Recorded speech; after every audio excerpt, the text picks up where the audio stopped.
Brexit could arguably be vindicated by the notion that French hero General Charles de Gaulle admitted he would not have signed the treaty that took his nation into the EU's precursor, the EEC. Brexit has divided opinion in the UK for almost a decade, and rows over the country's relationship with the EU will likely rumble on for many years to come. But the wider debate about Britain's links to the bloc is not unique to the 21st century, as the arguments stretch back almost 70 years. The perception today may well be that the Brussels project is backed most wholeheartedly by the EU's two biggest economies, France and Germany. This has not always been the case, though, as explored by Philip Stevens in Britain Alone, The Path from Suez to Brexit. The French in particular were uneasy when the foundations of the bloc first came into being as the EEC, the European Economic Community.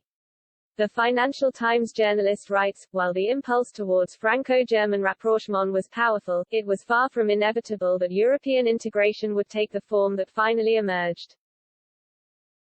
France shared many of the British concerns about sovereignty. And he went further still as he explained how General de Gaulle, who was not French president at the time of the Messina Conference as the Treaty of Rome was drafted, would not have signed the agreement his predecessor, René Coty, did. Mr. Stevens continued, de Gaulle, who returned to power following the Messina Conference, later confessed that had he been president during the drafting of the Treaty of Rome, he would have refused to sign it. France initially prioritized security over economic cooperation and pressed for a new agency to pool the continent's nuclear capabilities. For its part, West Germany wanted tariff-free trade in manufactures and resisted French plans for the common agricultural policy. Had this come to pass, France, like Britain, would not have been a signatory to the Treaty of Rome and therefore not a founder member of what went on to become the EU.